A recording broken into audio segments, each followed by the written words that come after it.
Sir, चुनाव के ठीक पहले आखिरी कैबिनेट की बैठक में ऐसा प्रस्ताव आएगा, इस मुद्दे को आप किस तरीके से देखते हैं? नहीं, मुझे कोई ताज्जुब नहीं है।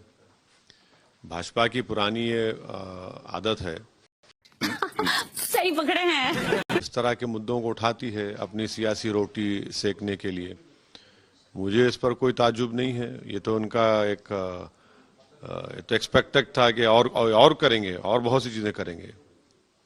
पहले उत्तराखंड के पहले ये ऐसा किया गया था वहां पर, अब गुजरात में ऐसा किया गया है, किस तरीके से आप देखते हैं? देखिए, मेरा मानना यह है कि ये बीजेपी असल मुद्दों पर बातचीत करना नहीं चाहती। कोविड में वो नाकाम साबित हुए पूरे गुजरात में। कई गुजरात के गुजराती जनता को बेड नहीं मिला, ऑक्सीजन नहीं मिला, उनकी मौत हो गई। तो वो एक नाकामी है। कीमतें आसमानों को छू रही हैं। बेरोजगारी युवाओं का मुकद्दर बन चुका है। तनख्वाहें कम हो चुकी हैं।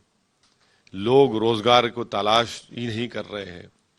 तो ये जो मायूसी का माहौल है, जो लोग इतना परेशान है और उनको मालूम कि ये इन मुद्दों पर जनता को जवाब नहीं दे पाएंगे, तो इसीलिए अपनी नाकामियों को कवर अप करने के लिए उन्होंने इस तरह का एक फैसला लिया है।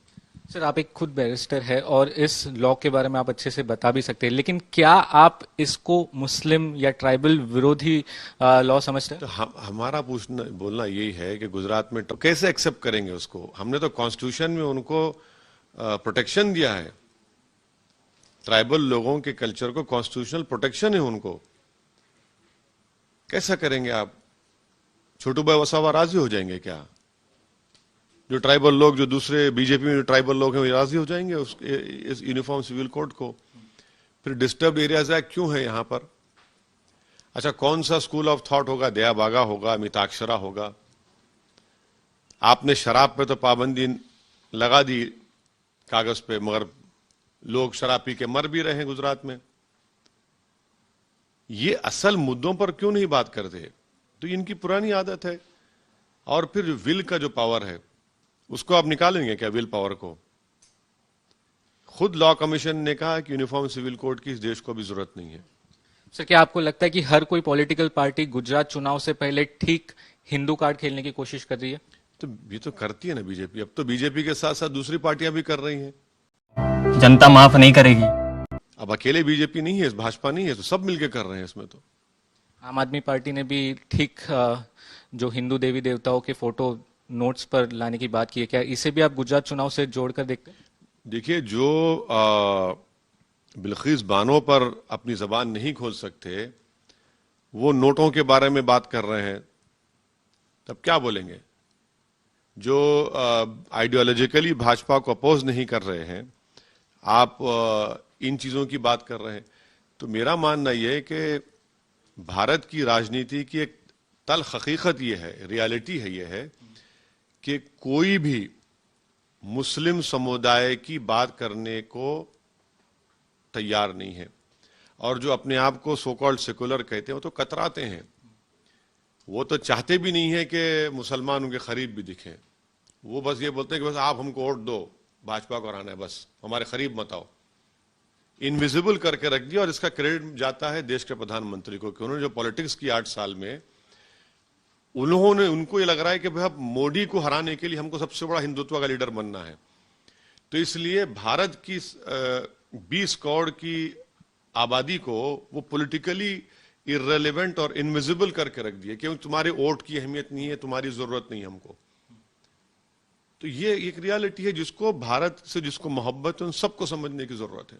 यानी कि आम आदमी पार्टी और बीजेपी एक तरीके से दोनों अशांति फैलाने की कोशिश कर रही है? नहीं, अशांति फैला रही है, नहीं फैला, अलग बात है। मगर आप एक इस तरीके से जो राजनीति हो रही है, आप एक समुदाय को पॉलिटिकली एलिनेट कर रहे हैं, पॉलिटिकली उनको आप मार्जिनलाइज कर रहे हैं, ताकि मेजॉरिटेरियन पॉलिटिक्स का एजेंडा लेकर आगे बढ़े। इसका इम्पैक्ट भारत पर और भारत की राजनीति पर हो रहा है, हम देख रहे हैं ना। फ्लॉगिंग होती है मुसलमानों की, रोड पर लाकर पुलिस मारती है। मगर उसमें सबसे तकलीफदेह बात जो थी, वो जो जनता को खड़ा करके और जनता थाली मार रही है, उसको कबूल कर रही है, वो एक नफरत की मिसाल है।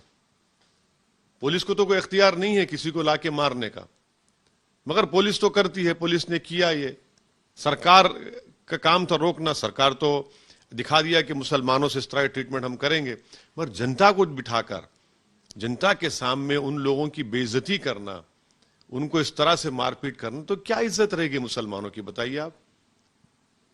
जो लोग बड़ी बड़ी बातें करते हैं, बताइए इस पर क्या नहीं बोलेंगे, इसके ऊपर मुंह नहीं खोलेंगे, बिल्किस बानो पर मुंह नहीं खोलेंगे। बिल्किस बानो पर तो अभी गुजरात सरकार और आम आदमी पार्टी ने भी कुछ बोला नहीं है। क्यों बोलेंगे वो लोग, क्यों बोलेंगे? उन्हें हरगिज नहीं। मैं वही तो कह रहा हूं ना, मैं आपके पहले सवाल के जवाब मैंने कहा कि भारत की राजनीति में, और चाहे गुजरात हो कहीं पर भी हो, सबको ये मालूम कि हमको मुस्लिम वोट और मुस्लिम पॉलिटिकल एम्पावरमेंट को नहीं देखना चाहते हो।